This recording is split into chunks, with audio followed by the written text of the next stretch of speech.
Good evening or good morning, depending on where you are. I'm Jack Cafferty. This is CNN Hotline. For the next couple of hours, we'll give you the opportunity to talk to the experts and to our CNN correspondents in the field about the events of the last 5 days.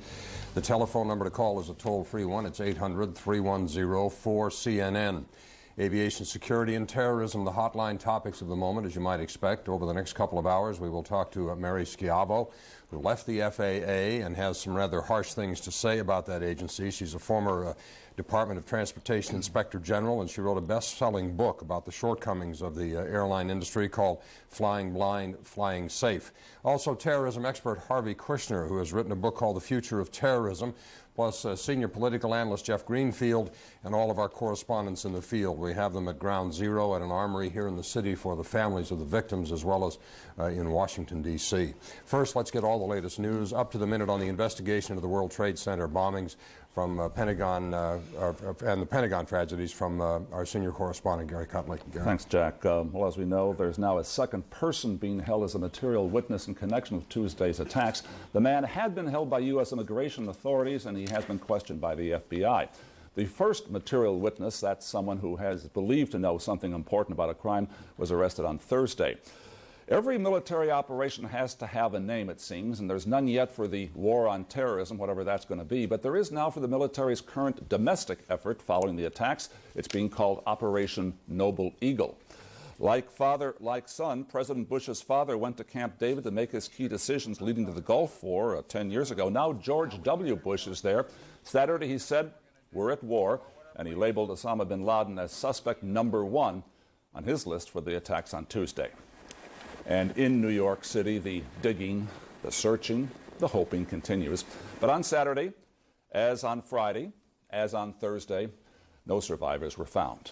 The number of people believed to be buried under that mountain of rubble has now been raised to nearly 5,000. Only 159 bodies have been recovered, and 187 people are missing and believed dead at the Pentagon site.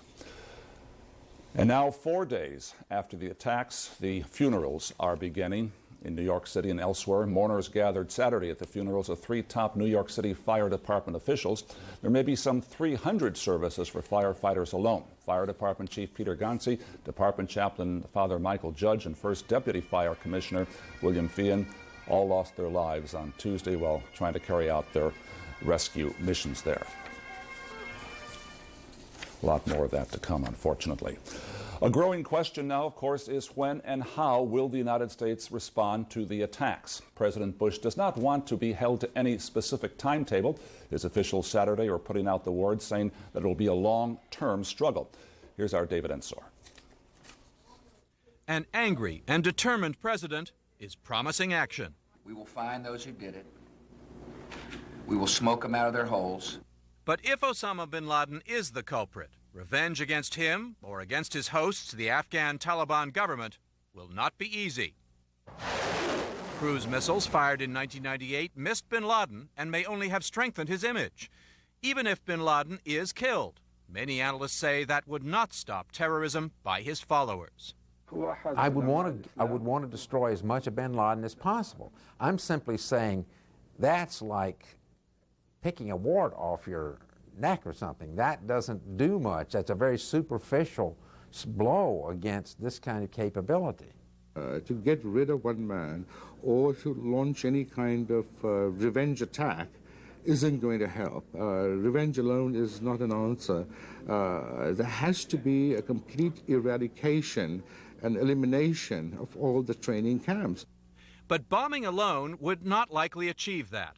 And there are indications those terrorist training camps in Afghanistan are today largely empty. Much of bin Laden's support is across the border in Pakistan, in the area around Peshawar. One reason the promise by Pakistani President Musharraf to help the U.S. against the terrorists could be crucial. I especially want to thank the President and people of Pakistan for the support that they have offered and their willingness to assist us in whatever might be required in that part of the world as we determine who these perpetrators are. But can Musharraf convince his military and intelligence services to stop their long and active support for the Taliban?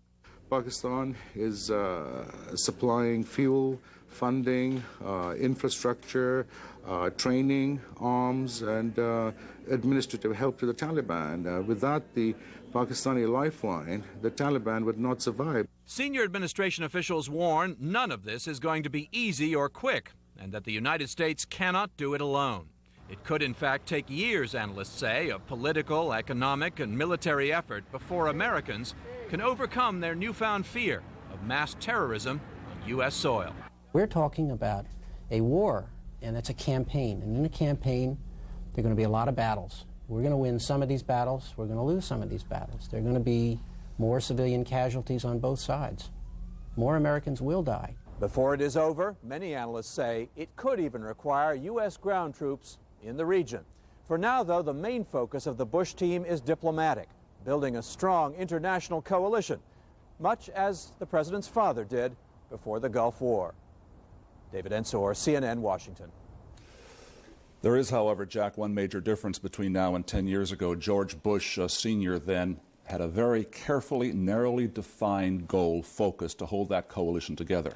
This time, as we all know, and as the president acknowledges, it's a much broader agenda out there. So many targets you're looking at, it's going to be much more difficult to hold a coalition or alliance together. And not only Osama bin Laden's group, but there are other terrorist groups. Bin Laden's active in 55 different countries, including the United States. Some of the people that are suspected in these crimes against the World Trade Center and the Pentagon were living right here in the United States, going to flight school, learning how to fly these planes. So it's a much more far-reaching and probably tougher to define objective. Much more difficult because there's no singular Saddam Hussein out there. Yeah. It's a network. Yeah. And how many heads do you have to cut off? You've covered a few stories back down the road. You and I worked together over at NBC a few years back. What do you do with this story? Where do you rank it? How do you this is the top. Put this in the file? I started my journalistic career, I think at 23, as an office assistant for NBC a week or two before JFK was assassinated. And in terms of impact, hitting the nation, this is up at that category. Where were you? How did you find out about it? I was in Brussels as an office assistant. It was the evening, and I got a phone call in my apartment from the wife of John Chancellor, the former NBC correspondent anchorman who was there. He was off on assignment, and she said, "Have you heard? The president has been shot." And I said, "They don't do that anymore." Yeah. And she said, "Oh, yes, they have." All right. Gary, you'll be back with us throughout the program. News updates, keep us up to the minute on the latest developments. Also with us this evening, as I mentioned, a terrorism expert and author of Terrorism in the Future of Terrorism, Harvey Kushner, and our senior CNN political correspondent, Jeff Greenfield. Jeff, you've had 5 days to cover this story. The emotions of day one are not the emotions or the feelings of day two. What's getting your attention now? Where are you focused? How much more serious this is, I think, than anything in my lifetime. We lost a president. We mourned for 4 days. We had a new president. When I remember Lyndon Johnson bringing in the heads of state, it was very solemn. It was a very big signal that the government was going to go on. It affected people for years to come. You can argue it was a watershed moment, but there was no danger to the United States. The Vietnam War was ugly, divisive, tore the country apart in many ways, but it never put the United States physically at risk. And the Gulf War, as Garrick said, while it was serious and it was a big moment, as it turned out, blessedly, I think it weren't for one lucky Scud hit, the deaths would have been in a few dozen. Yeah, it was clean and it was surgical and it was short. We knew where the enemy was. We knew what the goal was. Yeah. Saddam Hussein was not only a perfect villain, he had done a clearly villainous deed that threatened diplomatically, geopolitical interests, but did not threaten us. Yeah. I mean, in the physical way. So you add up, you put these things on the table. Everything we thought about the world that we were going to be living in and that our kids were going to be living in has been put at least at risk. Mm-hmm. The thing that we never thought could happen, a massive, deadly assault here at home, which never happened in World War II. I mean, we see pictures of blackout curtains and air raid wardens walking through towns to make sure that there were no lights. The Japanese were not coming over here with their airplanes. I think there was a group of saboteurs, German saboteurs, that landed a submarine off Long Island. They were captured. They were executed within 6 weeks. We were not at risk in that sense. It was clear where the risk was. The risk was where your sons or fathers or husbands were over there, as the song had. So when you put that on the table, and then, as I'm sure Harvey will get into with you, start talking about how you even define what the mission is. Yeah. Where is it? What constitutes victory? I mean, the hardest question I know how to ask about all this is how will we know when we've won? So I don't think it ranks at the top in terms of story and effect. I think it's the most difficult situation this country's found itself in my lifetime. In a couple of minutes, I want to ask you a question about whether or not we have the national resolve necessary to do the kind of nebulous, long-term, expensive things that are being talked about in Washington. Life's been good since the end of the Gulf War. The economy boomed. The Cold War ended. The Gulf War was won. And this nation has been not only at peace, but kind of living high on the hog. And all of a sudden, it changes just like that. And you wonder now whether we have the patience. We tend to be an impatient country, the strength, the intestinal fortitude. So think about that for a minute. Judy's on the phone from Connecticut. Judy, what do you want to bring up with us this evening? Are you there, Judy? Hello, you there? Hello. Yes, I'm here. My comment is, do we have a government who is intelligent enough to do this now, do you think? What's your comment? You don't want to know my comment. I'm just kind of here to preside over this thing. I don't know. I don't know if it's just a question that's fair to address to the government. I don't know if anybody's intelligent enough. I mean, we talk about going after terrorism. What does that mean? And where is it? And who is it? I mean, they're living here. They're living in 55 other nations. They're supported by state governments. What about that question? Well, I'm just thinking of the questions you raised because of the title of David Halberstam's book on the men who led us to war in Vietnam. The Best and the Brightest. It was an ironic title. It was a title meant to convey his profound sense of disappointment and anger and even rage at the quality of the decisions. Those men were celebrated in Life magazine article by Theodore White, the man who wrote The Making of the President, as the action intellectuals. And then it turned out that these people, as smart as they were and as educated as they were, clearly some of those decisions were not the right ones. I think this question is on everybody's mind right now, even though when you look at them on paper, Colin Powell, Rumsfeld, Dick Cheney, these are experienced folks.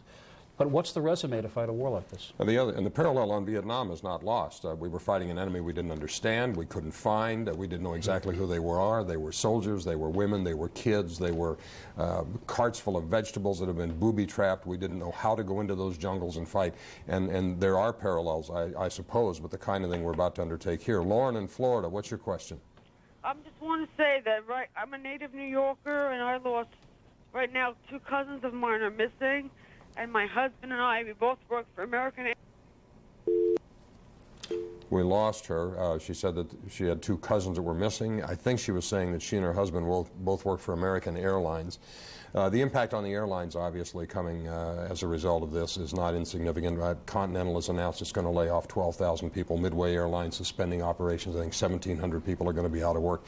And the cost estimates on money lost per day, something in the neighborhood of $250 to $300 million. One of our guests that we'll have on here in a couple of minutes, I heard her earlier in an interview talking about the fact that she wouldn't buy a ticket. She wouldn't get on an airplane now. The other question you have to put on the table is the whole notion of locking the barn door, after the horses escaped.